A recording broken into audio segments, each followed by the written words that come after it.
Ku ez rojekê bikevim û dirêjê erdê bibim, heke tu ji termê minî qêrîna şer ve neciqe, xwe bi ser min de xwar ke û min maçî ke. Mîna axa ziwa ku hesretî avê ye, bi dilovanîya dayîka dirêjî dergûşê dibe, wek destê baweriyê ku bi sembola pîroz dibe, bi bêrîkirina dilopa avê ku dikeve axê, wekî yarê.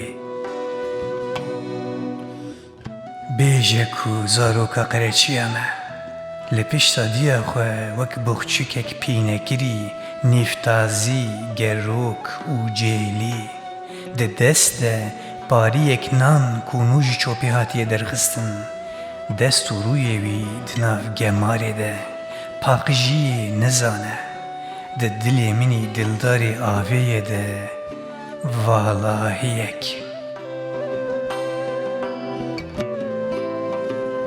Bêje ku zarokê mêtingehê me, di nav deştek mezin de ez ê pêxwas, hinek dilşikestî, hinek geyîdandî, hinekî serhildêr û dîsa valahiyek di dilê min de. Bêje ku gelek gelek tenêtî me, hewcedarê hembêzkirinê me, xwe bi ser min de xwar ke û min maçî ke.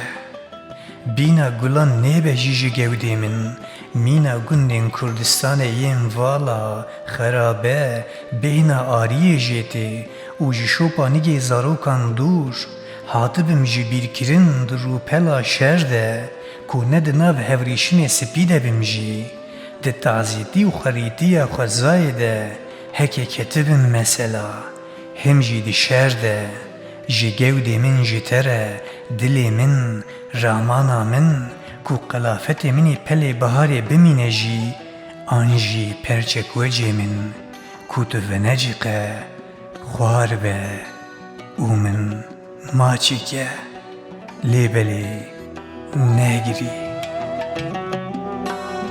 Çeka xwe bispêr çeka min, bera kulma te du kulma min de ji diyayê bimîne, şewqa di çavê min de wek rêya xwe bibîne, bera rehetiya mina bêdawî bibe hêviya te. Tu yê bêje pelek ji dara berûyê ket, tu yê rahêje û bîn bikî, belkî dilê te jan bide, de bera ew qas jî bibe yarê heval. Ji bîr neke ku em negerîleyin çaxa Mesîh, yên çaxa fezayê ne, ne Spartaküs wekî me jîn kir, ne jî çe mîna me şer kir. Helbet wê gewdeyên me bibin berdêl ji bo mizgîniya ezmanê şîn û bêewr, bera be yarê heval.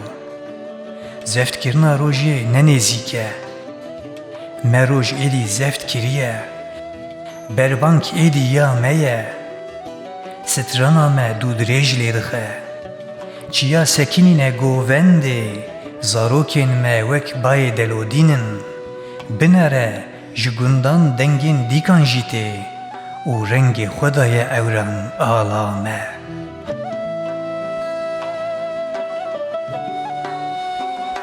Ne keske Sûreya ku Kurdistan dorpêç kiriye, navê vê jiyana nû ye. De bera azadî ji te re be yarê heval, de bera azadî ji te re be yarê heval.